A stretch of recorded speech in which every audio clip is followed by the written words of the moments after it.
உள்ளத்திலேயே பாசம் இருந்து உண்மையால் தமிழக விவசாயிகளை காப்பாற்ற வேண்டும் என்று உள்ளத்திலே எண்ணம் இருந்தா இதை கேட்டா தண்ணி கொடுத்திருப்பாங்க.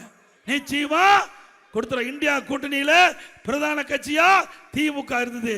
கேட்டிருந்தால் அன்றைய தினம் திரு ஸ்டாலின் இந்தியா முத கூட்டம் பெங்களூர் நடக்குது. அந்த கூட்டத்தில் இவர் கோரிக்கை வச்சிருந்தா கோரிக்கை ஏற்று தண்ணி கர்நாடக அணையில் திறந்து விடப்பட்டிருக்கும்.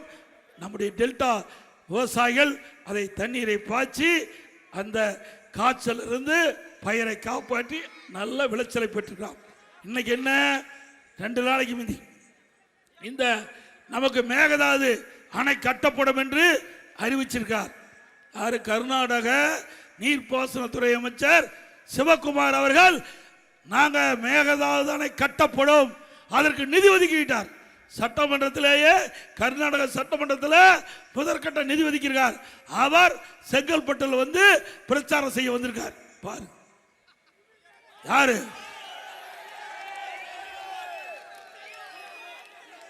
இவர் விவசாயத்தை காப்பாற்றுவாரா? தமிழ்நாட்டை காப்பாற்றுவாரா?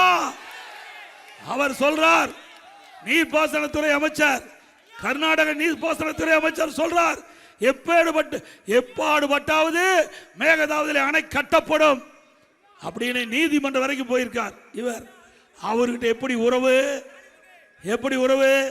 இவர்களுக்கு மக்களை பற்றி கவலை இல்ல, விவசாயிகள் பற்றி கவலை இல்ல, தன் குடும்பம் ஆட்சி அதிகாரத்துக்கு வர வேண்டும்.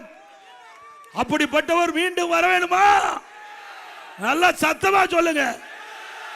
இது திருவாரூர் பாருங்க, எவ்வளவு கஷ்டம். இங்க மேகதாதுல அணை கட்டிட்டா டெல்டா மாவட்டம் பாலைவனமாகிவிடும். டெல்டா மாவட்டம்